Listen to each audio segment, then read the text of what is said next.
Welcome, everyone. My name is William Wexler, and I'm the Senior Director of the Rafik Hariri Center and Middle East Programs here at the Atlantic Council. We are really delighted to co-host this event, Challenge in North Africa, New Pathways for International Diplomacy, with our partners at the U.S. Embassy in Italy. This event is linked to a report which we've just launched called North Africa's Transatlantic Relations Amidst Change and Continuity, which you can find on our website. I invite you all to download it, read the report, and please do give us your feedback so we can continue to strive to provide sound analysis on timely issues. The report sheds light on the role that is played by Italy in the past and potentially in the future in mediating some of the most thorniest conflicts affecting North Africa. Of these, the standoff between Egypt and Turkey, the Libyan civil war, and the ongoing crisis between Morocco and Algeria really take center stage.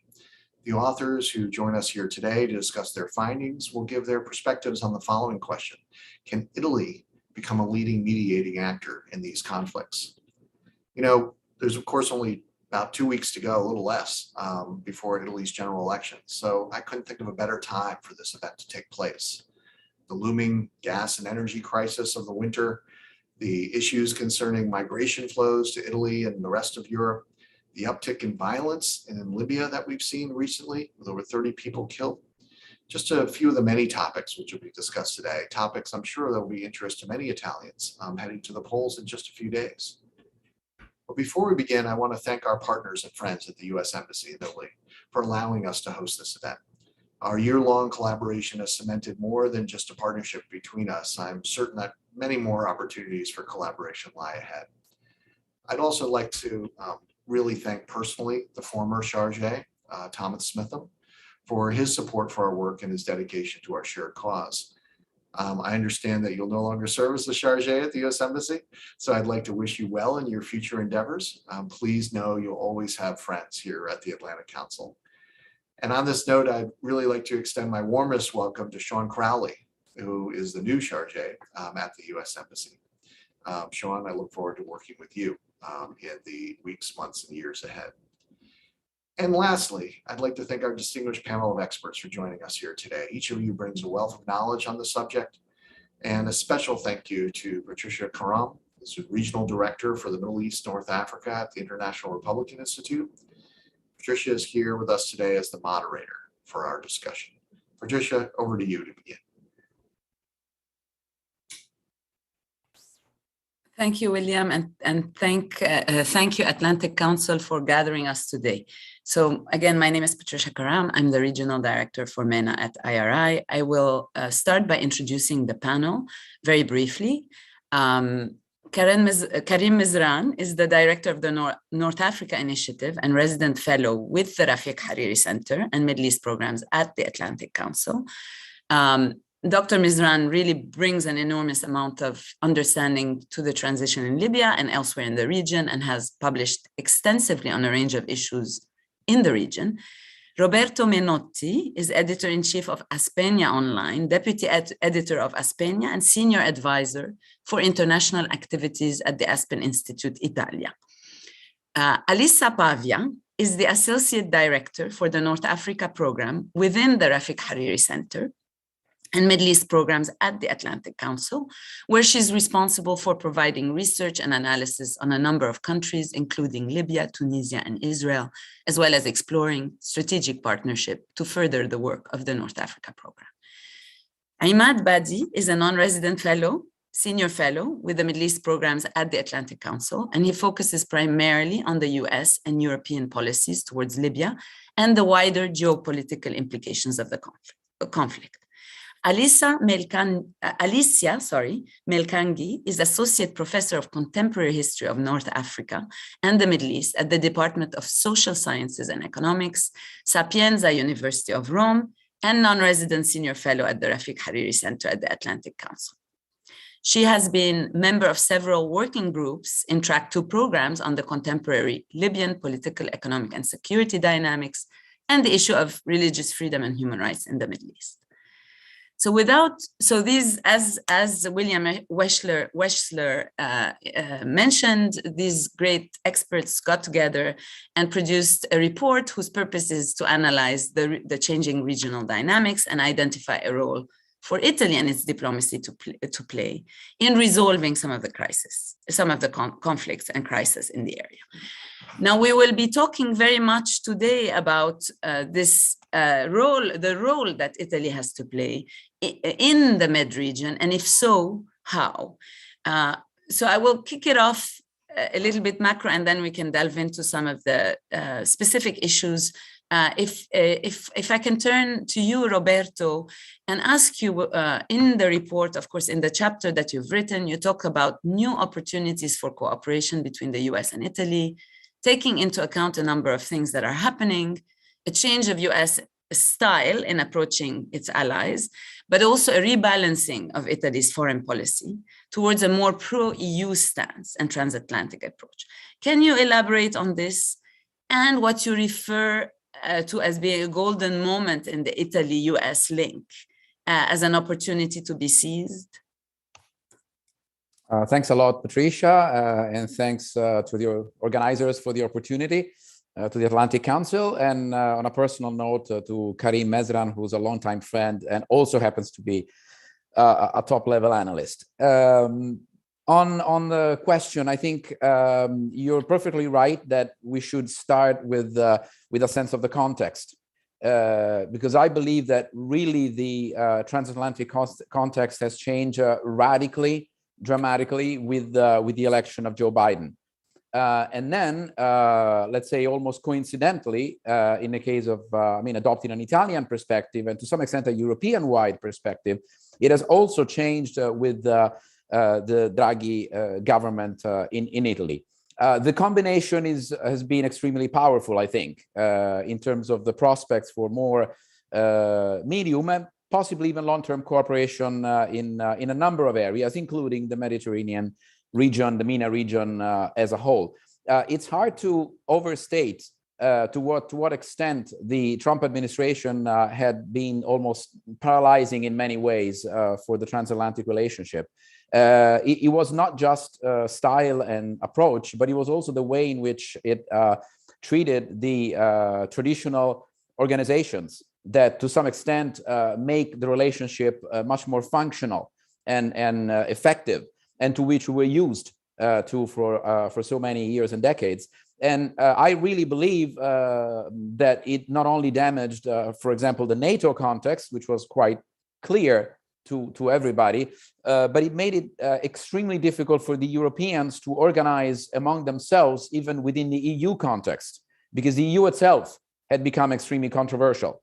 Now, all of this, I think we can project onto the Mediterranean region to get a sense of how, again, the combination of a new administration in Washington, especially with the specific features of the Biden administration, which was clearly from the beginning interested in reactivating a number of channels, and the Draghi government, of course, because in a way, because of the personality itself of Mario Draghi, of course, especially in the financial, economic, and multilateral world, let's say, he's a plus for a country like Italy. There's no doubt about that. But it is not only an issue of personalities here. I think there's more to that.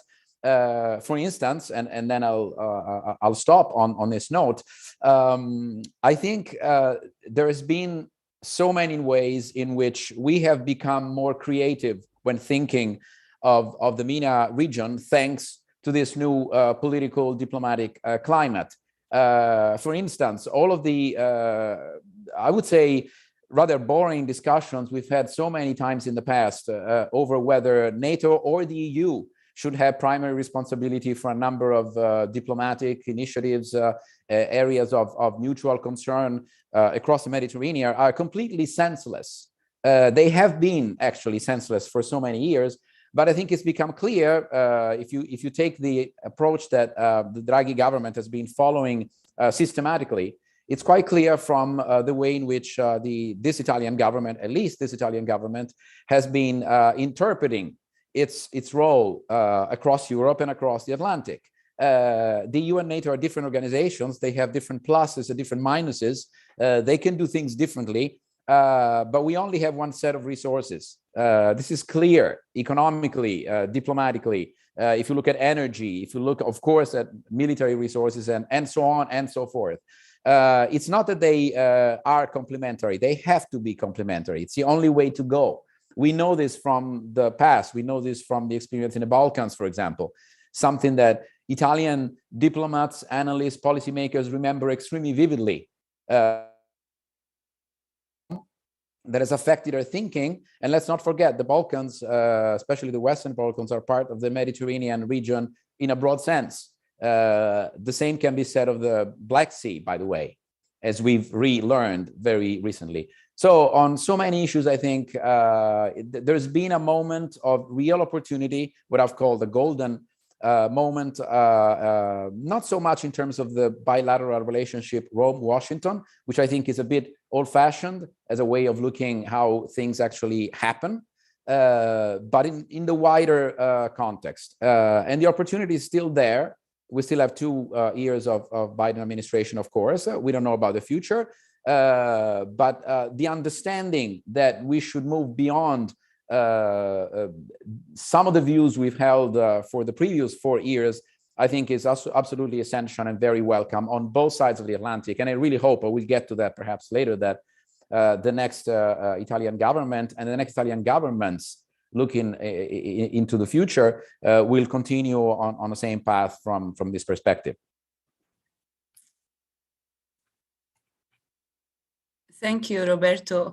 If I may turn it just briefly to Alessia and ask Alessia, what is your take on how Italy can really bridge between the Mediterranean southern shore and its US and European allies?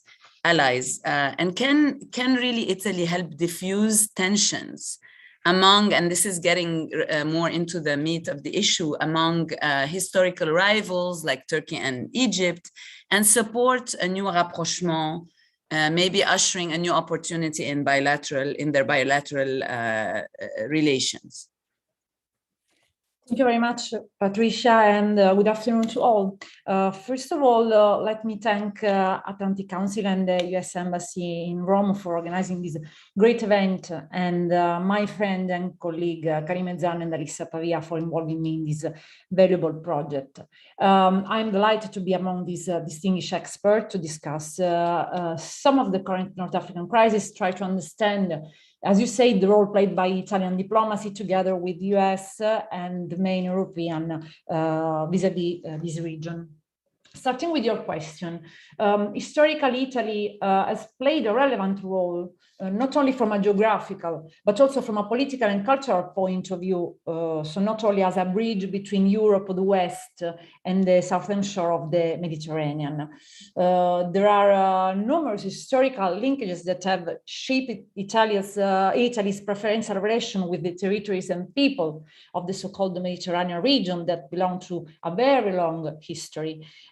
Today, the Mediterranean remains a fundamental point of reference and a driver for Italy's foreign policy projection, as well as for the making of its domestic politics. In the last decade, Italy has always recommended to Europe to not focus only toward the East, with enlargement of NATO and the European Union, but also to focus on the South, trying to not consider the Mediterranean basin only a source of trouble as a threat. The Italian strategic role became weaker in the new century for a plurality of reasons. On one side, the geopolitical changes that have been taking place in the wider Mediterranean since the beginning of the century, the deepening of the instability in the area, but on the other side, the political domestic weakness of Italy to the rise of populist movement to consider the Mediterranean only a source of threat, and the financial crisis, etc. In this framework, especially after the so-called Arab Spring, we can say that Europe, in a way, withdrawal its attention on the Mediterranean. This is clear with the failure of the Mediterranean Partnership Program, for example. The dynamics connected to the lack of cohesion and solidarity among EU member states on specific issues, particularly migrations, have been responsible for some important changes that have come about in Italy's Mediterranean approaches. And it has been a huge mistake. In the meanwhile, different crises and conflicts in the Mediterranean area emerged. And one of these is the rivalry between Turkey and Egypt that represent a possible source of destabilization for the entire Mediterranean basin that for sure need to be addressed. As I wrote in the report, this rivalry starts with the hosting of President Mohamed Morsi by armed force in the 3rd of July 2013. So tension between Turkey and Egypt escalated and they become rivals in different regional geopolitical crises. And this is the problem now. There are main scenarios where there is still a geopolitical confrontation between Cairo and Ankara. In Libya, for example, but also in the Eastern Mediterranean, where there is a geopolitical and geoeconomic contention between these two countries, and moreover in the Nile Dam, the project of the Ethiopian project of the Nile Dam. So numerous reasons of concern. Maybe after I will have the possibility to address more in details all these different scenarios. But the problem is that there are numerous reasons of concern over a real approachment between Ankara and Cairo. These continue to be present. So what Italy can do, to return to your question? It seems now that both in Italy and Brussels, there is a growing perception of the need to go back to a proper Euro-Mediterranean policy. It is quite evident that Italy, that is a geopolitically vulnerable medium-sized power, cannot consider this current crisis in North Africa unilaterally.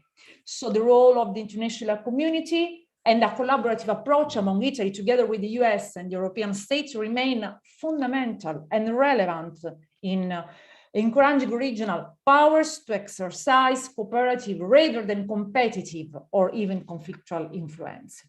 And we need to consider that the Ukraine war and the related energy problems have opened the door for new initiatives. So now Italy, relaunching again its strategic role in the area within the EU and the strong Transatlantic alliance, could bet on a rapprochement between Egypt and Turkey, so bet on a more cooperative security architecture and multilateral trans-Mediterranean cooperation. For example, it's possible now to consider the energy sector that could become a trigger for regional intent in the Eastern Mediterranean. So in practical terms, and to conclude my contribution, as I underlined in the report, Italy could facilitate dialogue between these two countries, especially in some specific and important issues of concern, trying to create space for new multilateral initiatives at the formal official level and at an informal and official one. Italy has a consolidated tradition and reputation as a multilateral actor, could, for instance, promote track to fora with the problem-solving orientation and step-by-step tension-diffusing meetings. So facilitate the dialogue between these two countries in all the scenarios that are now reason of a lot of concern, especially if we look at the recent event in some scenarios, so for example, like in the Libyan one. Thank you. Thank you, Alessia.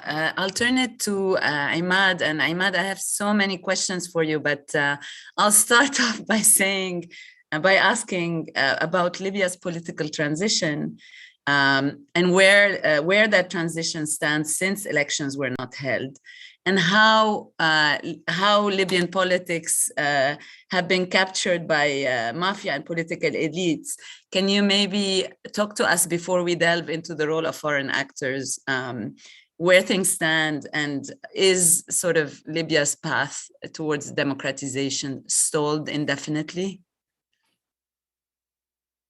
Sure, I'll try and keep it short and sweet, but I'd like to thank, first of all, the U.S. Embassy in Rome and the Atlantic Council, Karim, Alisa, for putting this together as well, and inviting me to contribute. As you mentioned, my report kind of tackles the reasons behind these stalled political transitions. These seeds for the stalled transitions were actually planted, I would say, last year. In essence, had we had elections or not, we would have probably been in a legitimacy crisis today. And actually, the fact that we did not have elections was perhaps possibly a good thing, in the sense that we could have had a more constructive approach to hosting them this year. Unfortunately, the capture that you mentioned of venal political elites, political military actors, etc., has caused the relapse into institutional bifurcation, since the headlines have recently shown that we are back to two governments today. But that plan of having two governments, or that plan of having a second government, was long in the making, and it was very much visible since last year, I'd say.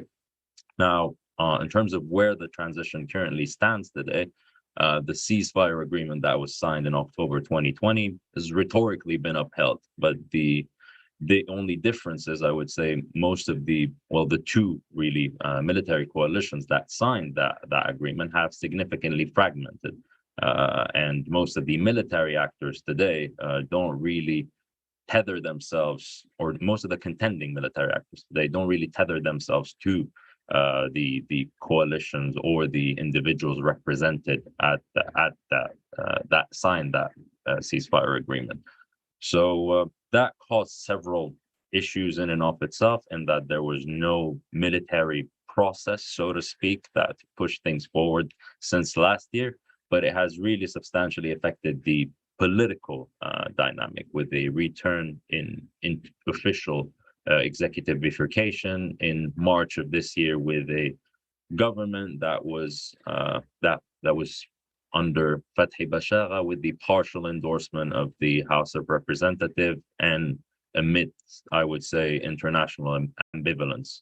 So no one really wanted to weigh in on whether this government is legitimate or illegitimate. No one wanted to weigh in on where we would go from here. And this automatically got Libya caught again in the kind of narrative of competing legitimacies, etc. Another important deadline that elapsed this year was also the expiration of the Libyan Political Dialogue Forum roadmap, the roadmap that was supposed to steer Libya forward and that was supposed to culminate in elections.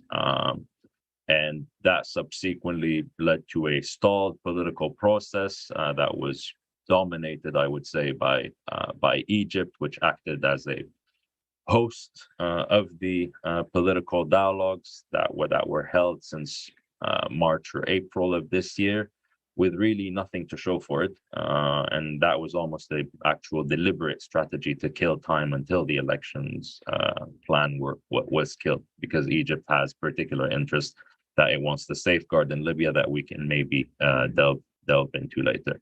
But as to where things currently stand, so I don't go over my 5 minutes, at the moment, things are very much in limbo. And we are back, even when you speak to policymakers, we are back at they acknowledge almost implicitly that we are back to levels of foreign, not just interference, but also foreign differences that weren't really visible last year. In terms of blueprints forward.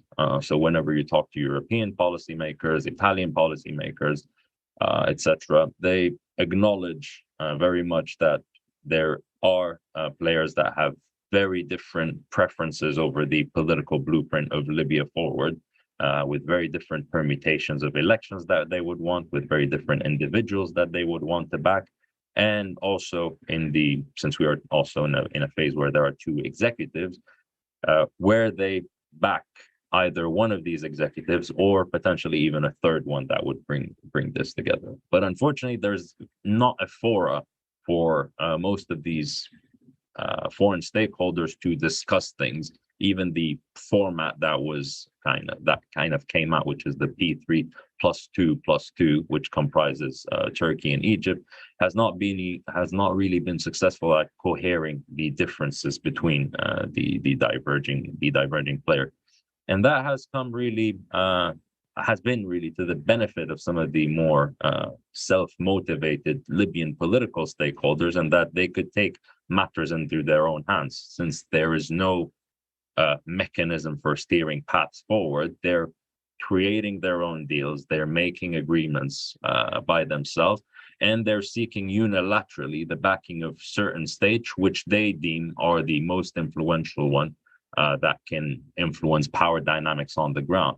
And that has come to the detriment of not just Italian kind of foreign policy interests in the country, but actually, I would argue even most of the Western players writ large, basically. And that now it's actually most of the regional players, the Qataris, the Emiratis, the Egyptians, that are actually dominating the Libyan file, for better or for worse. Ahmad, before I move on, I wanted to ask Karim about the US's role in Libya. Before I do that, I want to stay for a minute more on Libya. I mean, or a few more than a minute, and ask you, since it's a good segue into this, what you feel, the role of European diplomacy and Rome in particular has been to date in sort of exacerbating tensions or improving on sort of the disunity in Libya, and how from that point on there may be how this might be redeemed in the current context. And this is again taking into account the fact that as most of the panelists outlined in the report, Italy has significant interests in Libya that it can and should safeguard. Yeah, so is the question to me or to Karim? Yeah, please. Yes. To me. Okay. I mean, I'll be quick about this. Italy is a constructive interlocutor and understands Libya very well. And by virtue of its geographic proximity, by virtue of the fact that it is affected by Libyan developments, by virtue of the fact that it has several interests, not just in the migration realm, but also in the oil and gas sector, etc. Aside the historical and cultural links mentioned by my colleagues earlier, it does tackle Libya quite pragmatically, and it does understand the issues. But unfortunately, I think this understanding doesn't necessarily at times translate into effective policies. This is partly because of internal institutional issues at the level of the Italian foreign policy making itself, and that the Libyan file is sometimes dominated by specific institutions within Italy or specific ministerial portfolios. So that's one of the internal issues that Italy ideally should resolve. But more importantly, I think it also isn't in a position at times to be tackling things at a European level, partly because of its relationship for a while with France, for instance. And I think that is currently one of the problems that we have in terms of cohering international or even European position within Europe. Italy doesn't manage to really convince France of its point of view, and hasn't been able to make France, I would say, budge on its position vis-a-vis the competing executive. And ironically, France is aligned with a player that it does not necessarily share a shared European values, shared liberal values, or any of the ideological values. It is aligned with Egypt. So that gives you a kind of idea of maybe the challenges that Italy faces. And the other challenge I would put in the same sort of dimension is transatlantic challenges. And this relates more to Italy's ability to influence foreign policy making in the US. Now, you can argue, as Roberta pointed out, that the Trump era had its own challenges within the US, and that was very difficult to maybe affect American foreign policy making because of the way the country was led. But now that excuse is no longer there, yet we are very much still seeing that vis-a-vis Libya, at least, foreign policy making at the American level is still quite unconstructive, is the way I would put it, because the policy plans that the US sometimes pitches and pursues are not aligned with Italy's interests, not necessarily at times aligned with European interests writ large, and at times even, I would say, bad for Libya, or their way of implementation is bad for Libya. So, for instance, last year, the US's nod or approval of the legal framework for elections that was basically contrived by Aguila Saleh and approved by Jan Kupish, and also helped the drafting process was supported by the Egyptians. That's partly one of the main, I would say, turning points that really made the entire elections plan collapse, and the policy of pursuing elections at any cost, or a suffrage at any cost, it was also very much US led. And Italy, despite acknowledging all of these issues, despite knowing that this plan was bad, wasn't able to really convince any of the other Western stakeholders, save maybe for Germany, of the setbacks of pursuing such a policy, basically. So I'll leave it at that. Maybe Karim would like to also. Yeah, that's a good segue to my next question, which had to do with acknowledging sort of the failures of the election in Libya and their implications and the US role in that. My question to Karim was going to be, well, how can the US role in Libya can be redeemed, and what constructive actions could the US take at this juncture, taking into account its past involvement? And then maybe you could even tackle the issue of how might this sort of bring about sort of closer foreign policy goals between the US and Italy? How might they cooperate more effectively? The cooperation between Italy and other European states and the United States is going to be played only with the moment the United States decide completely to tackle the issue of North Africa in general, and then the Libyan crisis in particular. Italian Prime Minister went to Washington and asked for kind of help and endorsement, but the endorsement that came has always been limited, relatively diplomatic. There has never been a mandate. There's never been an American engagement to solve the issue. Therefore, we use the Italians as proxies or as allies. They can do this, they can do that. Empower them.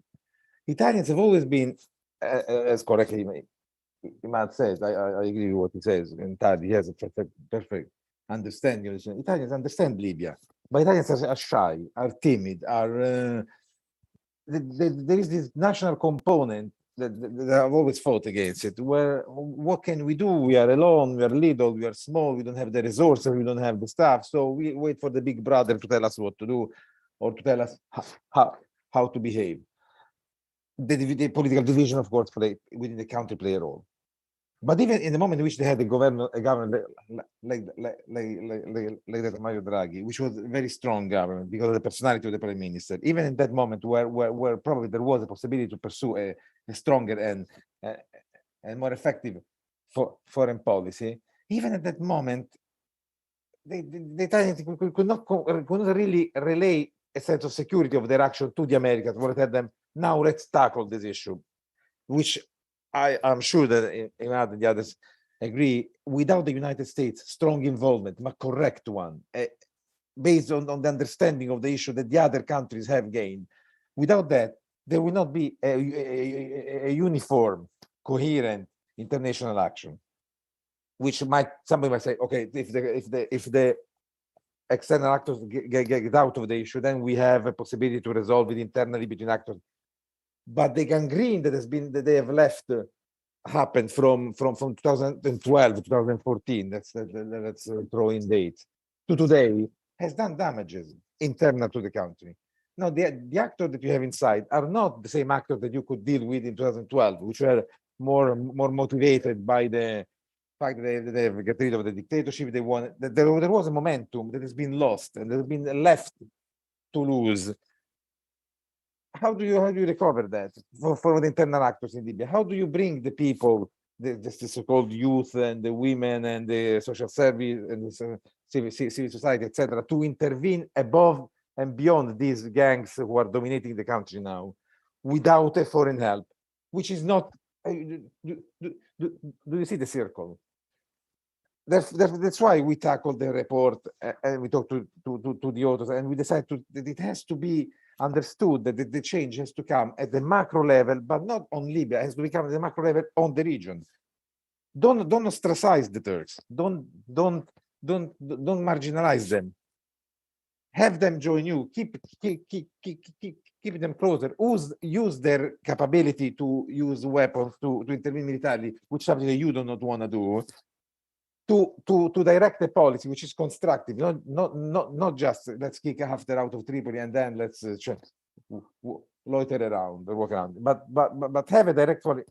The Turks did that. Okay, they say now what do we do versus the Russians versus the Eastern part? How do we? No, instead all of a sudden the Americans condemned the Turks, let them stop, did not have an engagement of the East, allowed Haftar to be rearmed. They brought back Aguila Saleh and the HOR. The Egyptians came up and said there is a red line, so America told the Turks, take careful because if you cross the red lines, we won't help you. What the hell? That's really not how a sensible, strong, motivated superpower acts. Sorry to be something so critical.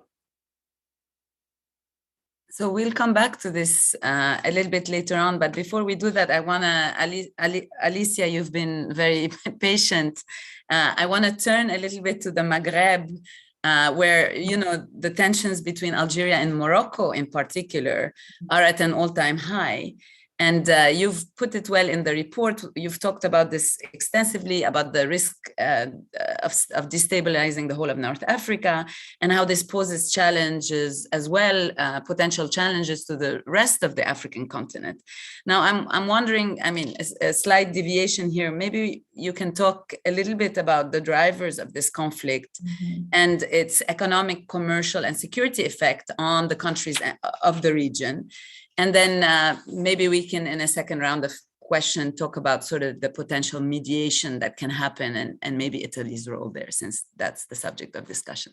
Thanks. Absolutely. Well, first of all, thank you, Patricia, for your excellent question. And, you know, thank you to our partners at the U.S. Embassy in Italy for helping us host this event. And I'd also like to extend my thanks to my colleague and mentor, Karim, who has been helping me throughout these 2 years prepare and understand more about the region in general.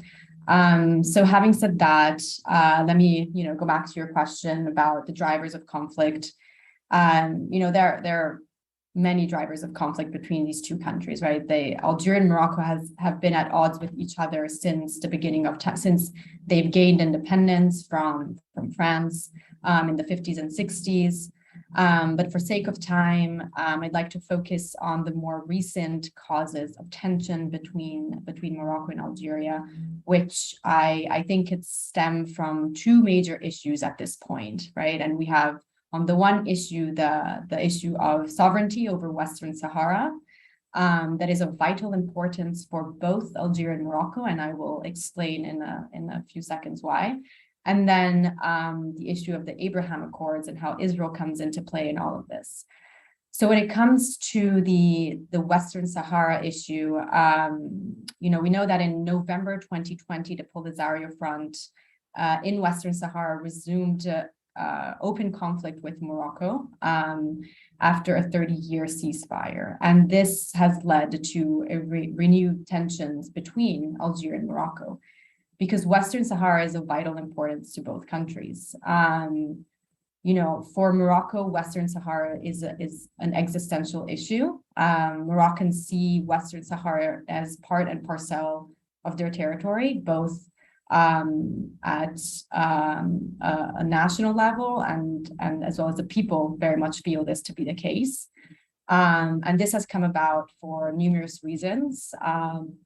Morocco saw after the War of Independence with France that it was a rightful owner of the territory. And also throughout the years, Morocco has invested heavily in Western Sahara, both in infrastructure and in livelihood.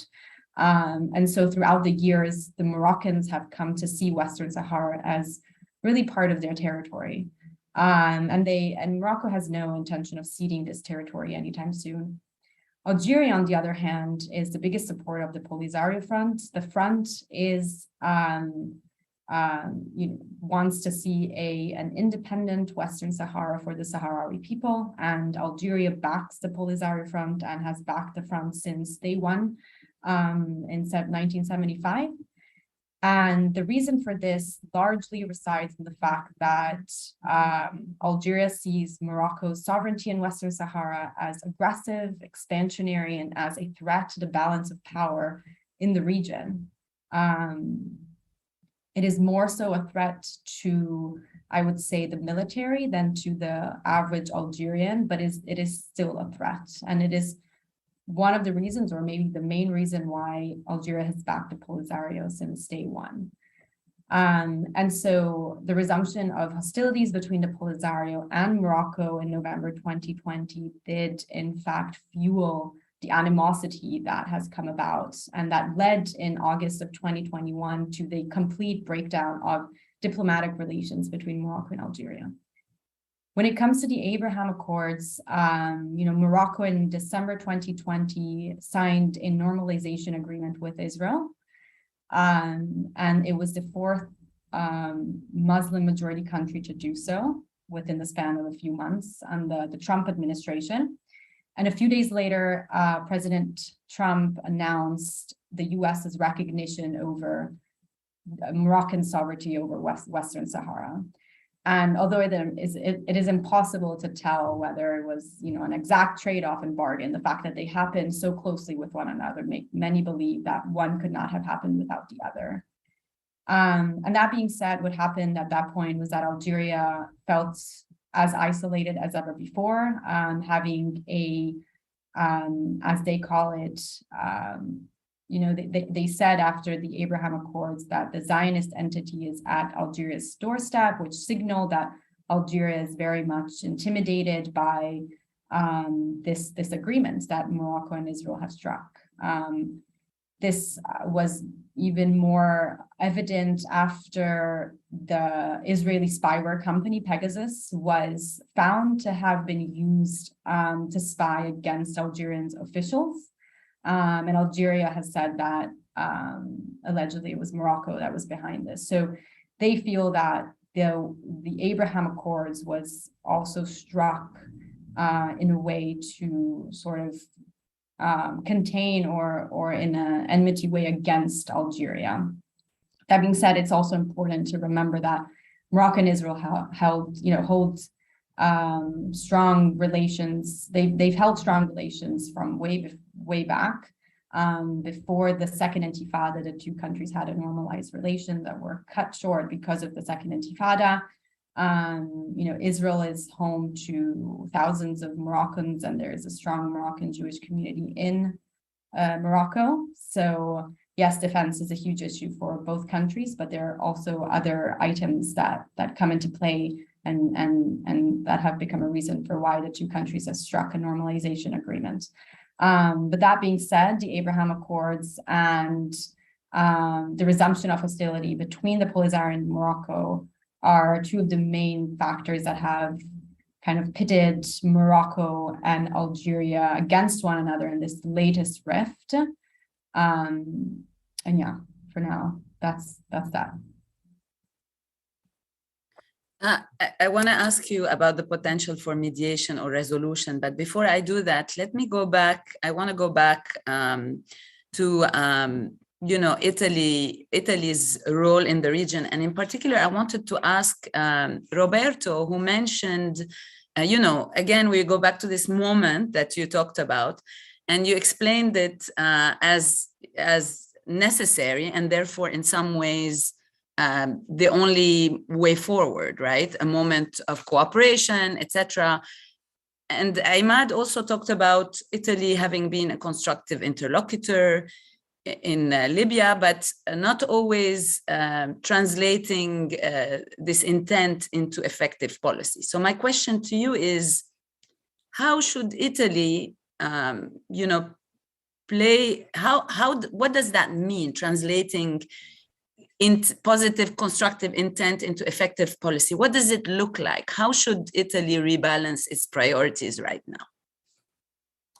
Yeah, this is the $1 million question, because I very much agree with Karim that Italy has, and others have made the same comment essentially, Italy has in many ways a better understanding in some cases than other European countries. I mean, at the level of government, but also the level of the business community, for example, of some of these dynamics.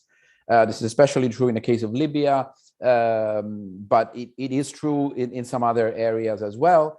And I think in recent years, over recent years, we have developed a better understanding, even at the level of public opinion to some extent, the media community, the academic community, that many of these issues are interconnected. For example, I was struck by what Alisa just said about the Algerian-Moroccan conflict or controversy or rift, because this is not being talked about in Italian media almost at all. And why is this relevant? Well, for example, because we've been signing mega energy deals with Algeria. So it could be of some interest if some journalists, for example, told us some of the things that are happening between, let's say, Algeria and some of their neighbors. And I'm just taking this as one example, but I think it's very on the right mark. It's one of the areas where the policy, the analytical understanding is absolutely not enough. It has to be translated into policy priority. Now, the way to do this, I think, one of the remedies has been mentioned by Karim when he said, you have to make it clear to the Americans and to the key European allies. In some cases, it will be the French. In some cases, it will be the French and the Germans. In other cases, even Spain, of course, becomes an important actor, that these are priorities even when there is no sense of urgency. This should remain priorities even when there is no imminent crisis, because the crisis is just over the horizon. I mean, it's coming. It's just a matter of time, and it will come. And I'm thinking again, I have nightmares about Algeria if something goes really wrong in that country from an Italian perspective right now. The other thing is, of course, and for example, as Imad mentioned, France. I really believe that the Italian-French relationship on so many issues, especially after 2011, has been extremely negative in terms of affecting the overall climate within the EU. It's been extremely negative, and it's not just Libya. Libya is the tip of the iceberg, but there are so many other issues, including the Sahel.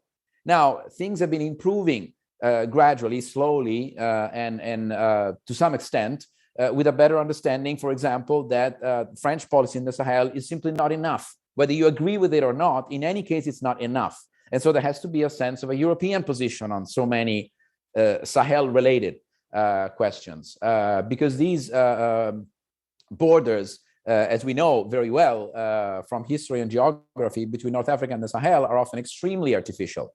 And of course, everything, services, ideas, go through these borders.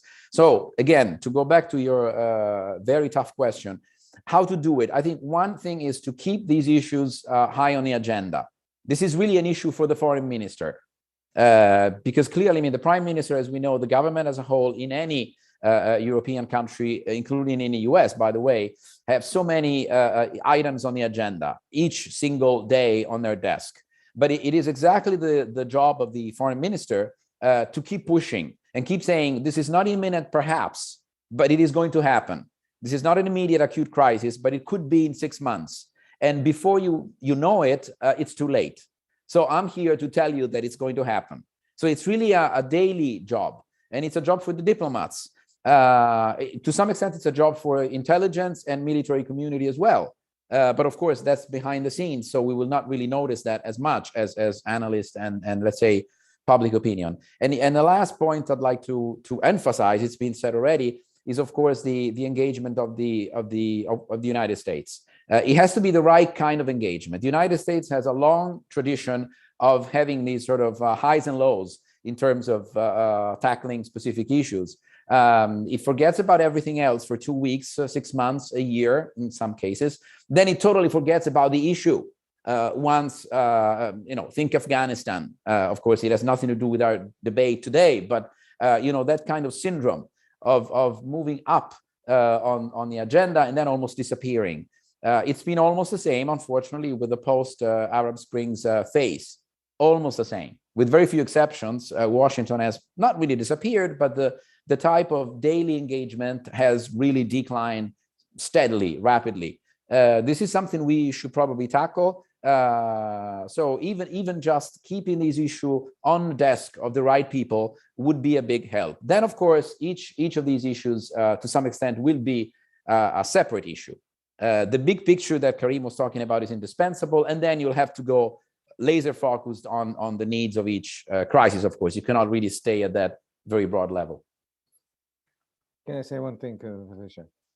That is absolutely true, Roberto. I agree with you. The very important thing, for example, Algeria is an extremely important piece of this puzzle because of the Abraham Accord, because of the treaty with Morocco.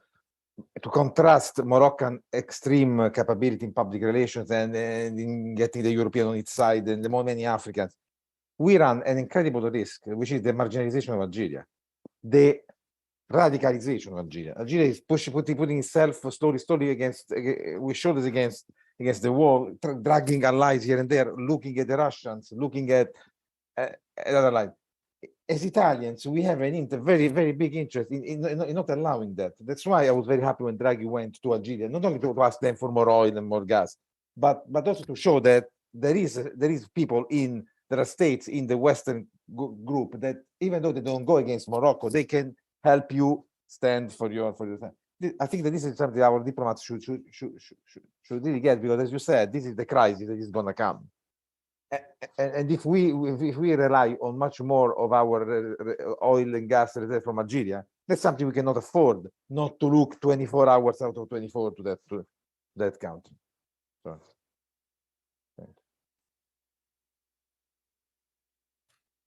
Alisa, this may be a moment where you want to jump in and maybe tie this a little bit to kind of the prospects, the current conflict and the prospects for mediation, and what Italy, what Italy's role may be in sort of tempering some of those conflicts or crises. Yeah, absolutely. I mean, what Karim and Roberto said are absolutely true. We need to make sure, I mean, Italy is just not in a position right now to make enemies either with Morocco or with Algeria. It needs to, it needs to find a right balancing act with both countries.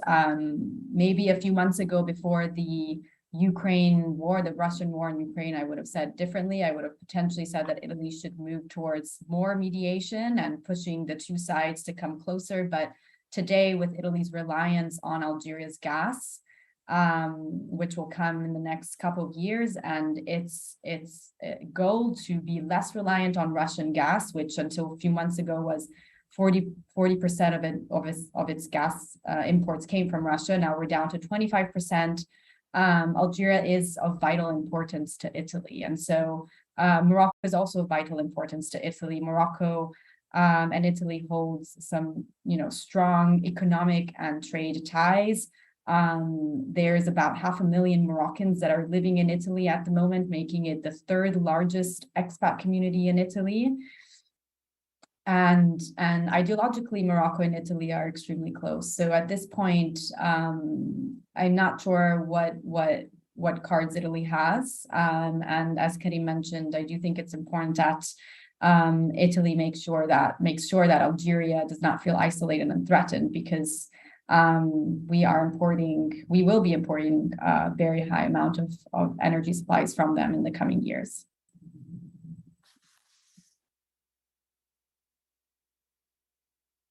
Sorry, unmute.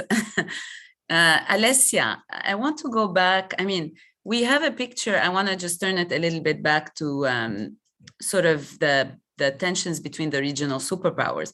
And we do have kind of oblique pictures that has been painted in particular of Libya, where there's a bit of a state of nature situation, or I like to talk about Lebanization, even though it's not sectarian, militia politics. But then, and so some of the key takeaways is that any resolution needs to be, it seems to me, tied to some sort of diffusion of tensions among outside actors who are acting as spoilers. And I'll come to sort of Russia and China afterwards, but specifically in the case of Egypt and Turkey, you know, there are three theaters, right, where the competition is playing out much broader than that. But three key theater could be Libya, the Eastern Med, and the Nile Basin, which you've yourself outlined in your analysis. And you know, so the question that I have is really Libya the place where some compromise might be reached, or are we just deluding ourselves and we should be looking somewhere else?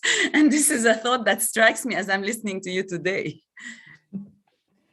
Thank you, Patricia.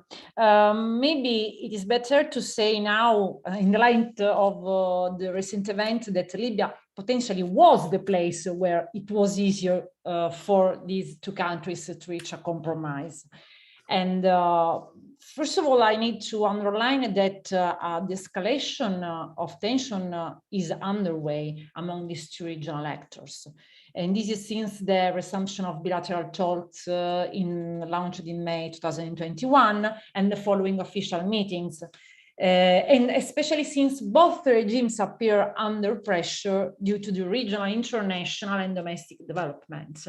In particular, Turkey appeared to be more committed to an effective de-escalation and rapprochement with Egypt. But, for example, if we focus on Libya, both countries have strategic interest. Turkey signed the MOU in 2019 with the then Tripolis government. In Egypt, historically played as an active spoiler in the conflict through its support of Haftar's LNA. Although then Cairo turned on a more moderate diplomatic stance after this. But both countries need to consider the relevance of their presence in Libya, which is strictly connected not only with geopolitical projections, but also with security, economic and energy interest. The latest clashes between rival armed groups created a real exacerbation in the relationship between Egypt and Turkey. Since Cairo supported the last Bashaga's parallel government move, in this case, Ahmad perfectly help us to understand what happened, what is going now in Libya. Cairo's move complicated Ankara's calculation and position in Libya, as the move threatened the stability in Tripolitania, where Turkey's interests are currently concentrated. This gains another meaning within the context of the ongoing effort toward the rapprochement between Egypt and Turkey. So Libya could have been the engine of Turkey-Egyptian rapprochement, or a theater of convergence over which Ankara and Cairo would find a workable balance through mutual trade-offs. But unless Cairo comes to terms with Ankara's presence and influence in Tripoli, Libya will not be a theater of convergence. Ahmad perfectly help us to understand this particular piece. After the recent strife between Bashaga's groups and Tripoli government's backers, and the support granted by Egypt to the Cyrenaica's group's moves, it seems more and more difficult to achieve an appeasement between the two countries, able to trigger a reconciliation of the other scenarios. And the Libyan crisis is, of course, connected, for example, with the Eastern Mediterranean dispute, since this area, due to the gas and oil discoveries, represents a line of strategic intervention for Egypt and Turkey. While, for example, exploiting offshore gas resources is extremely important for Ankara's strained economy and for its need to reduce its dependency on external energy providers, but also for maintaining its role as energy hub between the east-west and the north-south corridors. For Ankara, the management of Egyptian natural gas resources in the most effective way is fundamental in order to serve its domestic energy needs and become the energy hub in the Mediterranean. Including Turkey in the agreement signed by most of the Mediterranean countries for the gas, think, for example, about the Eastern Mediterranean Gas Forum, still has too high political and diplomatic cost, especially due to the mistrust that some Egyptian leadership continue to have to maintain against Ankara. And Libya confirmed this. So, as I underlined, Cairo wants to keep the rapprochement with Ankara on its own term. And this is something that creates a lot of problem in this scenario, and a failure in the dialogue on a specific issue could engulf, for sure, also the others. Thank you. I know we have I have a lot of other questions, in particular the role of the US, but there are some good questions from the audience and we have to turn it over to the audience for a bit. But before I do that, I do want to ask sort of a burning questions to the panel as a whole and see who is interested in this, perhaps Karim, perhaps Imad or others. Now, we know that North Africa is becoming quickly a region of contention between two superpowers who are competing to gain economic and military influence, China and Russia, and challenging in that manner European and US interests. Now, how do you feel, how do you see this growing presence in North Africa?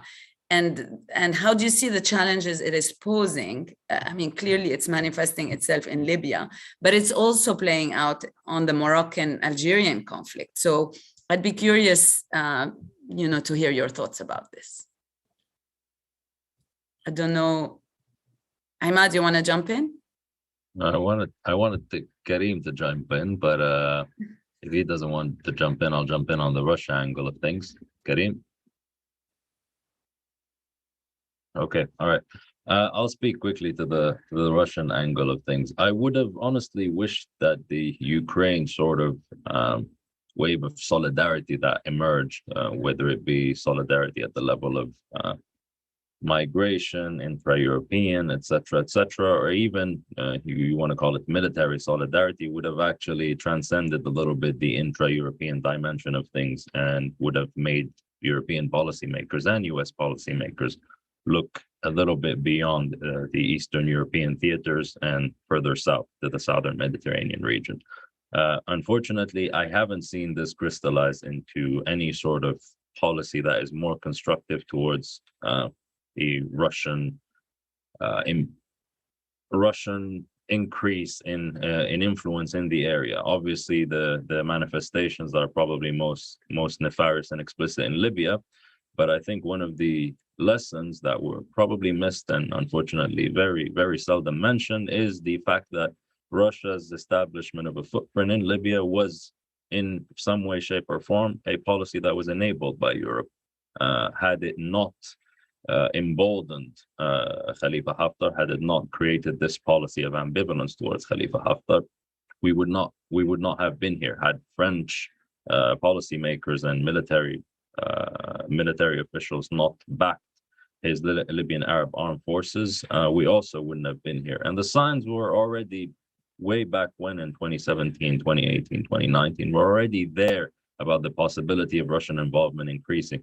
And ironically, and this is this is one of the things I remember also mentioning in the chapter of the report, the fact that subsequently Russia used its military footprint in Libya to actually not just expand in Libya itself, but even in sub-Saharan Africa, hasn't really caused any sort of U-turn at the level of French foreign policy making, which is quite, I would say, ironic, because despite the fact that we look at things kind of in a traditional sense and we call that coalition the Cairo, the Emirates, Russia, Egypt, possibly a little bit Jordan, etc., and the UAE as Haftar backers, a lot of these players have modified their policies over time, particularly in the last year or two since the establishment of the government of national unity. So I don't think it's adequate, for instance, to only speak of a Turco-Egyptian rapprochement. There's a dimension that is related to the Emirates there. There's also a dimension that because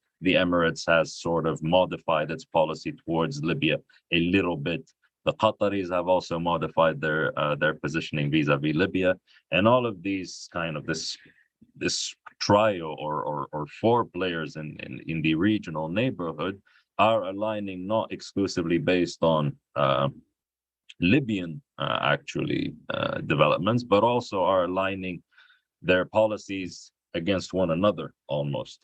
So on the Turkey side of things, they're actually now seeking to open up, ironically, more and more towards eastern Libya. They see a lot of work possibly being done there, whether it be reconstruction work, whether it be the MOU by structurally they have to have good relations with eastern Libya. Them hosting Aguila Saleh recently was partly because of that. The Emirates has sort of shifted its policy regionally that has manifested in some way, shape, or form towards more lukewarm relationship towards the Beiba in Tripoli. And they also have a personally not a good relationship with Fathi Bashara. So that has also affected their policy towards Libya. And the Qataris that have traditionally sided with, I would call it either the authorities in Tripoli, let's call them, whether it be the GNA and subsequently the GNU, they have ironically now are looking to get more and more involved and are considering, let's say, making overtures towards the government that the Egyptians back. So all these kind of dynamics are to be looked at holistically. That's on one thing. And then you have Russia. And the difference with Russia ever since the Ukraine war is that their policy towards Libya hasn't really been explicitly stated. And that's part of the reason. That's partly because they are, for one, busy with Ukraine for obvious reasons, but also because by virtue of the mere fact that they have a military footprint in the country, they are very well positioned to influence dynamics at the political military level. And they are building relations with particular armed groups. They are looking into legacy planning of the Libyan Arab Armed Forces, who would inherit the LNA or the Libyan Arab Armed Forces after Khalifa Haftar Sr. Dies. And they are also counting, I would say, on the ambivalence of Turkey and counting on European players, on American players to on the US and to not build any sort of transatlantic alliance that embraces Turkey in order for them to keep this Turco-Russian balance in Libya going on. Because if Turkey right now decides to launch an offensive, it would very probably have a military edge over Russia in Libya. But because of them wanting to preserve the Turco-Russian balance, and this is very visible whether we look at Ukraine or elsewhere, this won't happen. And this benefits Russia, at least in the, I would call it medium term to possibly also long term. On China, I'll leave it to Karim to possibly tackle because they don't really have a significant footprint in Libya, although that could potentially change at some point, but they don't like to get involved in explicitly in conflict situations. So once things stabilize, potentially they would make inroads into Libya. And when they can be relatively sure that they can recoup whatever investments they make. At the moment, I suspect that their calculus is that this is not possible. So very different modus operandi to maybe other Maghreb countries. I think that the Maradin said whatever I would have said much better and masterfully. So Felicia, I will really go to the questions from the public. Yeah. So we have a few very good questions, including a couple that tackle this the issue of France that we didn't talk about that much. So the question is, again, what are avenues for transatlantic cooperation with France in Morocco, Algeria, and Tunisia? But also relatedly, there's a question that maybe you can tackle at once. How do you see the French-Italian cooperation in the region after the signature of the Quirinal Treaty between Rome and Paris in November 2021? So French-Italian cooperation and then the possibility of transatlantic cooperation with France in Morocco, Algeria, and Tunisia. Alessia, do you want to talk about this, or anyone else want to jump in?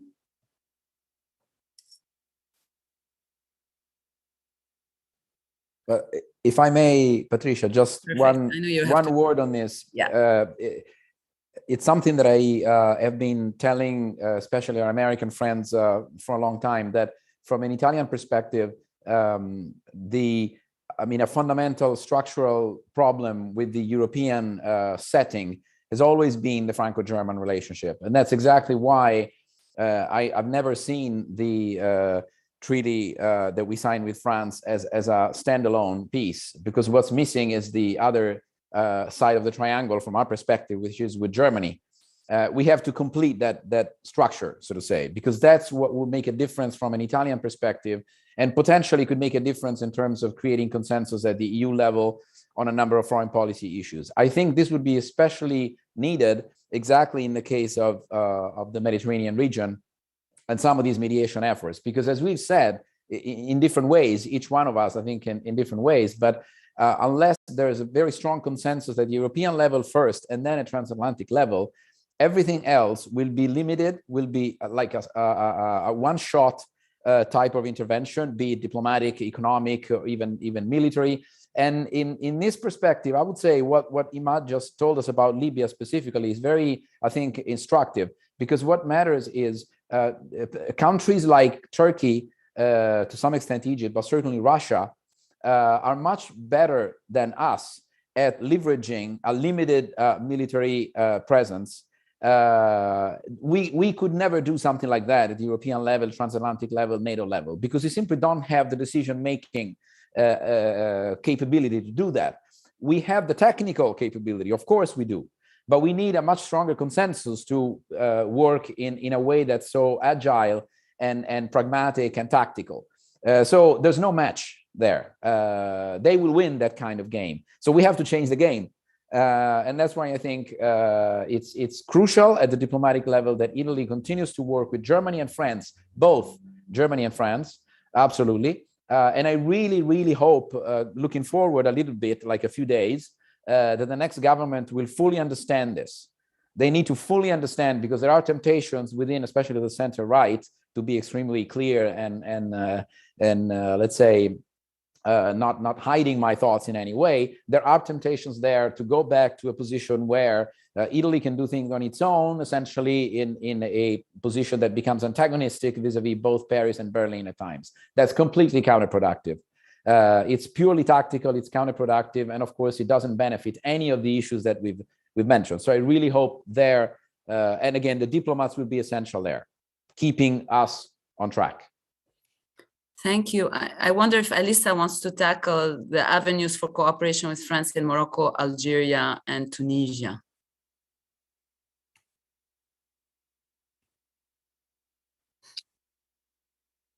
I mean, it's difficult to say nowadays how the two countries can collaborate. I'll refer to Karim if he has anything to add on this point, but I think Roberto did already espouse much of what I was going to say. I think my opinion, they have to understand that they have common interest rather than looking at the thing that divide them. They have a common interest for the immigration. They have a common interest for the energy. They have a common interest for the political stability of the area. Because now with it became even more grave than before. They are depending on what's going on the southern shore for the same stability, both of them, at the same level.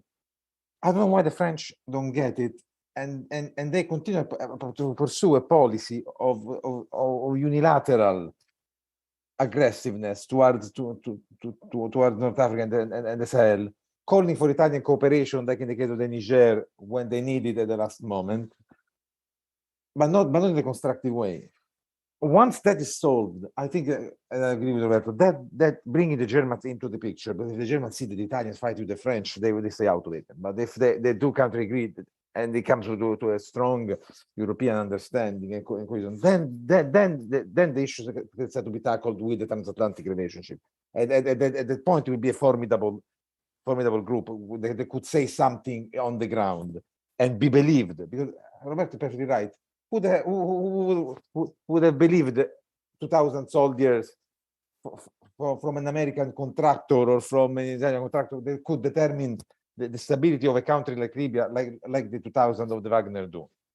No, because of the weakness of our decision-making power, the weakness of the political cohesion behind us. So that is where I think Italy has to play a role. Try to bridge as much as possible, but coherently and from a strong point of view, not from the usual point of view. Please don't let us alone. But with something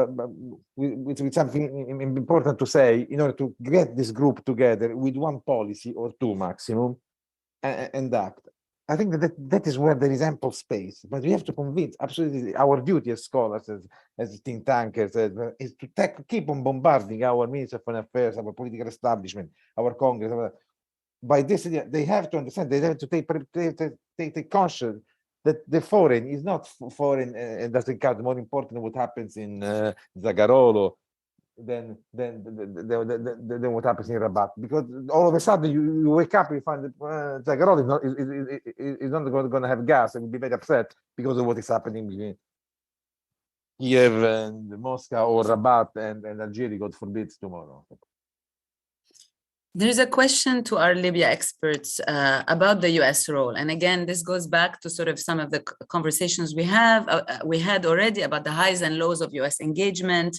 The US has played alternatively a constructive and a spoiler role. Imad pointed that out.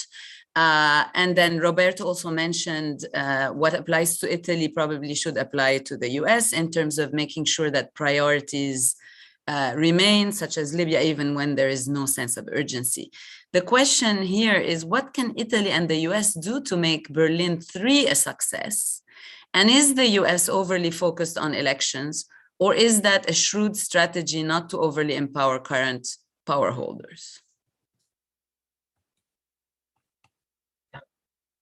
I mean, I would have very different words than shrewd to qualify US policy making on Libya since last year. But to be completely honest with you, no, I don't think it's a shrewd strategy. I think the file is just simply at the level of at least US foreign policy making apparatus is just not important enough, basically. So they are, to a certain extent, interested in stabilizing the situation, but not much beyond that. And I think this was also this kind of laissez-faire attitude was also illustrated in the past month with the deal, sort of backdoor deal between Haftar and Dbeiba that saw the chairman of the National Oil Corporation, Sanallah, removed. Sanallah was notorious for being close to several halls of power in the Western world, etc. But the US had a very muted response to his removal, partly because the urgency of having oil production resume superseded any kind of any personal affinity with the figure removed. But beyond that, since last year, I think the file, or what has come to be visible to me at least, is that a lot of the foreign policy making towards Libya is actually centralized at the level of the special envoy towards Libya. And it's not exactly the State Department that decides policy at this level. A lot of the ideas pitched, etc., are pitched at his own initiative, and some of them are pursued also at his own initiative, for better or for worse. And then you have obviously the more defense and military-oriented institutions in the US that have their own outlook on things, and that tend to be, I would put it as, a bit more hawkish in terms of their involvement. But again, Libya is just simply not important a file for the US to have a very shrewd strategy.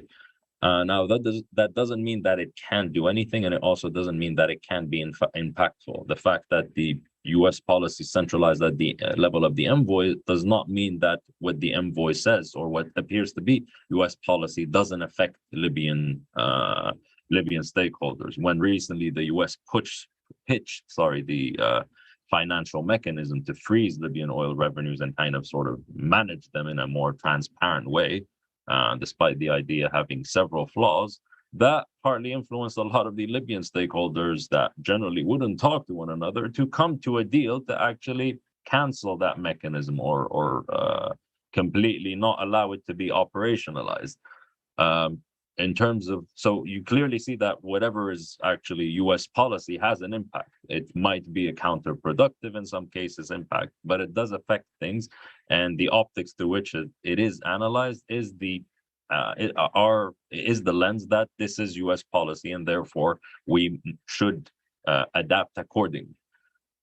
So that's on one level. The second question, or the first question was, what can the US and Italy do to make Berlin 3 a success? I'm not entirely sure that Berlin 3 would be, for one, a good idea to begin with.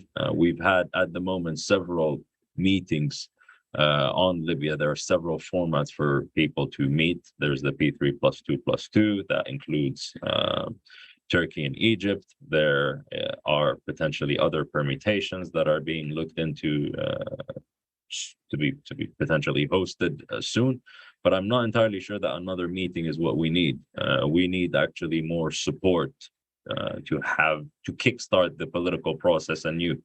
And I think the idea that the file is not important enough for Europeans or Americans or Western stakeholders writ large to devise a new process is going to come back and haunt them at some point in time. Because at the moment, the idea is that, all right, things are stable, oil is flowing, but this stability is not sustainable. And a lot of it is predicated on a house of cards of rapprochements between stakeholders that have starkly different visions over the political future of Libya. So these rapprochements won't last. And the opportunity lies in the fact that these rapprochements now offer an opportunity, actually, or a space, at least time-wise, for Europeans to cohere positions internally with the US. Unfortunately, we go back a little bit to the first question. The main stakeholder that is not allowing that to happen, I would say, and I share here maybe Karim's a little bit irk on that front, is France. If you speak to any European policymakers at this stage on Libyan policy, he would tell you that the French are very much in line with the Egyptians. Now, I'm very much aware that the notion of pragmatism is subjective depending on who the person is, or who the foreign policy maker is in this case. So the notion of pragmatism of Egyptian intel officials would not be the same as mine, for example.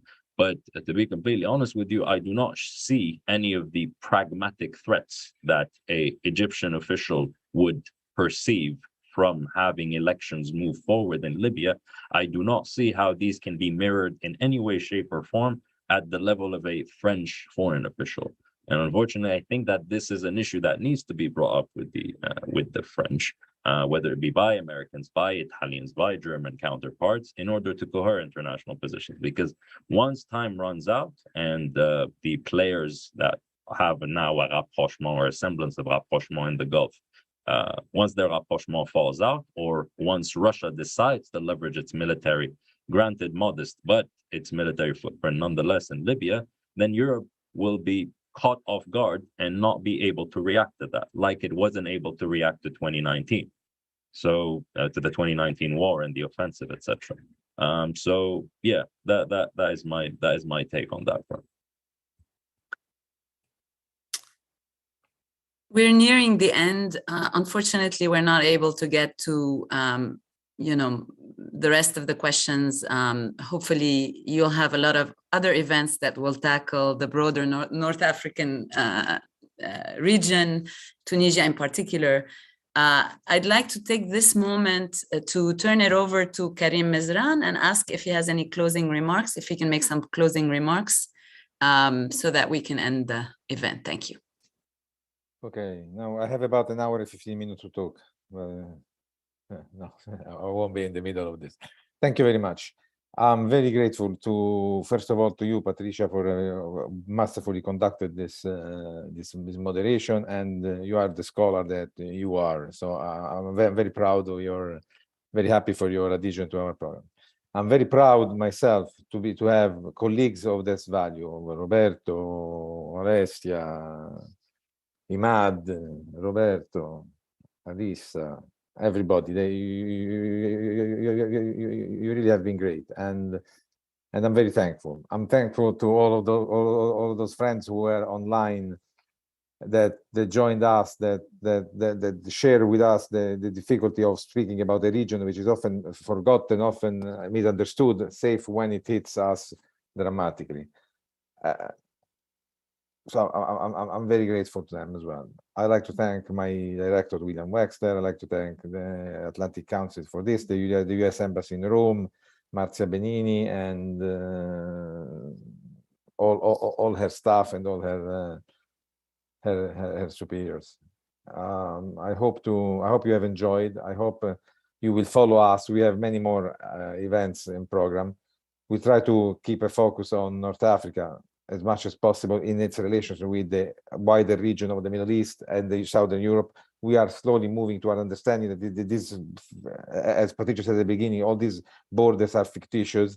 You cannot talk about Libya without talking about Sahel, without understanding its relationship with Europe, without understanding its position on the wider Middle East front. Everything is combined so much that every sort of construction is fake, if understood in terms of borders. So I promise you that we will bring scholars from as many points of view as possible in order to try to provide a wider and more comprehensive picture, and one that we can really push towards each one's foreign service, Department of Defense, political establishment, public opinion, in order to keep the attention to this region that we have at heart in its development and its process for democracy. Thank you very much again, and have a great day, all of you. Thank you. Thank you very much. Thank you all. Bye-bye. Thank you.